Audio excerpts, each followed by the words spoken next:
അറസ്റ്റും കസ്റ്റഡിയും ചോദ്യം ചെയ്ത് ഡൽഹി മുഖ്യമന്ത്രി അരവിന്ദ് കെജ്രിവാൾ നൽകിയ ഹർജിയിൽ 3 ആഴ്ചത്തെ സമയം തേടി ഇഡി. മുഖ്യമന്ത്രിയുടെ അഭാവത്തിൽ ഡൽഹിയിൽ നിയമസഭയുടെ പ്രത്യേക സമ്മേളനം ഇന്ന് ചേരും. ഉച്ചയ്ക്ക് കെജ്രിവാളിന്റെ ഭാര്യ മാധ്യമങ്ങളെ കാണും. വിവരങ്ങളുമായി ആദർശ് തുളസീധരൻ ചേരുന്നുണ്ട്. ആദർശ്, ഏറ്റവും പ്രധാനപ്പെട്ട കാര്യം, മുഖ്യമന്ത്രിയുടെ അഭാവത്തിൽ ഡൽഹി നിയമസഭയിൽ പ്രത്യേക സമ്മേളനം ചേരും. കേജ്രിവാളിന്റെ ഭാര്യ മാധ്യമങ്ങളെ കാണുന്നുണ്ട്. ഈ കേജ്രിവാളിന്റെ അറസ്റ്റ് രേഖപ്പെടുത്തിയ പിറ്റേ ദിവസം തന്നെ ഈ AAP നേതാക്കളെല്ലാം തന്നെ അരവിന്ദ് കെജ്രിവാളിന്റെ ഭാര്യയെ സമീപിച്ചിരുന്നു, ഉത്തരവാദിത്തം അവരെ ഏൽപ്പിക്കാൻ. അത് സംബന്ധിച്ചുള്ള വിവരങ്ങളൊക്കെ എങ്ങനെയാണ് ലഭിക്കുന്നത്? അതോടൊപ്പം തന്നെ ED സമയം തേടിയത്. അബ്ലി, കൂടുതൽ സമയം വേണം എന്നുള്ള ഒരു നിലപാടാണ് ED കോടതിയിൽ സ്വീകരിച്ചത്.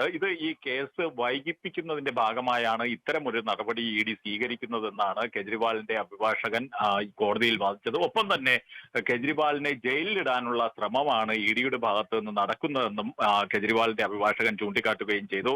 നേരത്തെ തന്നെ ED ഈ ഡൽഹി മദ്യനയവുമായി ബന്ധപ്പെട്ട് നടത്തുന്ന അന്വേഷണം അത് രാഷ്ട്രീയ പ്രേരിതമാണെന്നും പ്രധാനമന്ത്രിയാണ് ഈ അന്വേഷണത്തിന്റെയും കെജ്രിവാളിനെതിരായ നീക്കത്തിന്റെയും സൂത്രധാരനെന്നും ആം ആദ്മി പാർട്ടി ആരോപിച്ചിരുന്നു. അതുകൊണ്ട് തന്നെയാണ് ഈ EDയുടെ അറസ്റ്റും കസ്റ്റഡിയും ചോദ്യം ചെയ്തുകൊണ്ട് അരവിന്ദ് കെജ്രിവാൾ ഡൽഹി ഹൈക്കോടതിയെ സമീപിക്കുകയും ഹർജി നൽകുകയും ചെയ്തത്.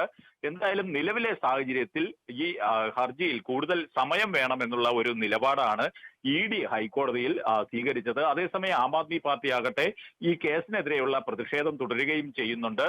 എന്തായാലും ഉച്ചയ്ക്ക് കെജ്രിവാളിന്റെ ഭാര്യ സുനിത മാധ്യമങ്ങളെ കാണുമെന്ന് അറിയിച്ചിട്ടുണ്ട്. കാരണം അരവിന്ദ് കെജ്രിവാൾ ED കസ്റ്റഡിയിൽ ഇരുന്നു കൊണ്ട് തന്നെ ഉത്തരവുകൾ പുറപ്പെടുവിക്കുന്ന ഒരു സാഹചര്യമാണുള്ളത്. ഇതിനെ നിയമപരമായി നേരിടുന്നതിന് BJPയും ശ്രമം തുടങ്ങിയിട്ടുണ്ട്.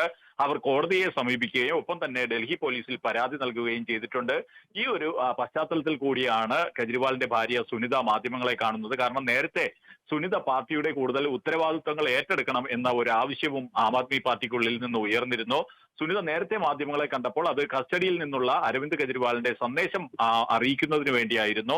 എന്നാൽ ഇപ്പോൾ വീണ്ടും സുനിത മാധ്യമങ്ങളെ കാണുമ്പോൾ എന്താണ് സുനിത മാധ്യമങ്ങളോട് പറയുക എന്നത് സംബന്ധിച്ചുള്ള ഒരു ആകാംക്ഷ ഇപ്പോൾ നിലനിൽക്കുകയാണ്. കാരണം ആം ആദ്മി പാർട്ടിക്കുള്ളിൽ തന്നെ കെജ്രിവാളിന്റെ രാജിയെ സംബന്ധിച്ചുള്ള കാര്യങ്ങൾ ചർച്ചയിലേക്ക് എത്തിയിട്ടുണ്ടെന്നാണ് നമുക്ക് മനസ്സിലാക്കാൻ കഴിയുന്നത്.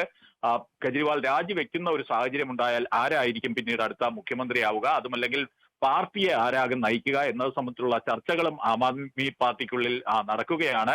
അതേസമയം നിലവിൽ ഇത്തരം ചർച്ചകളൊന്നും ഇല്ല എന്നാണ് പാർട്ടി നേതാക്കൾ നൽകുന്ന വിവരം. അവർ ഔദ്യോഗികമായിട്ട് പറയുന്നത് കെജ്രിവാൾ തന്നെ മുഖ്യമന്ത്രി സ്ഥാനത്ത് തുടരും. അദ്ദേഹം EDയുടെ കസ്റ്റഡിയിലല്ല, ജയിലിലായാലും ഡൽഹിയിലെ ഭരണം അദ്ദേഹം തന്നെ നിർവഹിക്കുമെന്നാണ് ആം ആദ്മി പാർട്ടി നേതാക്കൾ പറയുന്നത്.